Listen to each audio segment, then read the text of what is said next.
అనంతపురం అంటే ఒకప్పుడు కరువుకు కేర్ ఆఫ్. కానీ విన్సెంట్ ఫెర్రర్ వేసిన బీజం ఇప్పుడు మహావృక్షమై లక్షలాది కుటుంబాలకు నీడనిస్తోంది.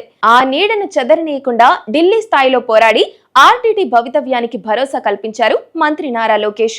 ఎఫ్సీఆర్ఏ అడ్డంకులను అధిగమించి కేంద్రం నుంచి అనుమతులు సాధించడంలో ఆయన పోషించిన పాత్ర ఇప్పుడు జిల్లాలోనే కాదు, ఏపీ వ్యాప్తంగా హాట్ టాపిక్. ఆర్టీటీ లాంటి స్వచ్ఛంద సంస్థలకు విదేశీ నిధులు అత్యంత కీలకం. ఎఫ్సీఆర్ఏ రిజిస్ట్రేషన్ విషయంలో ఎదురైన సాంకేతిక ఇబ్బందులను లోకేష్ అత్యంత సమర్థవంతంగా డీల్ చేశారు. కేంద్ర హోంశాఖ మంత్రులు ఉన్నతాధికారులతో నిరంతరం సంప్రదింపులు జరిపారు. ఆర్డీటీ చేస్తున్న సేవా కార్యక్రమాలను కేంద్రానికి స్పష్టంగా వివరించడంలో లోకేష్ సక్సెస్ అయ్యారు. దీంతో అనంతవాసులు హర్షం వ్యక్తం చేస్తున్నారు. మాకు కరువు వస్తే దిక్కు ఆర్డీటీనే. లోకేష్ ఢిల్లీకి వెళ్లి పర్మిషన్ తెచ్చారని విన్నాం. ఆ పర్మిషన్ రాకపోతే మా పిల్లల చదువులు, మా పొలాల గట్లు అన్నీ ఆగిపోయాయి.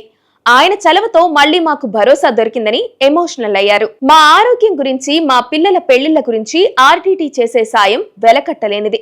నిజమైన సేవకు అడ్డంకులు ఎదురైనా సంకల్పం బలంగా ఉంటే విజయం తథ్యమని లోకేష్ నిరూపించారు. అనంతపురం గడ్డపై ఆర్డీటీ జైత్రయాత్ర వెనుక ఆయన పడ్డ కష్టం, చూపిన చొరవ అభినందనీయం. కరువు సీమలో కన్నీళ్లు తుడిచే ఈ యజ్ఞం ఇలాగే కొనసాగాలని కోరుకుందాం.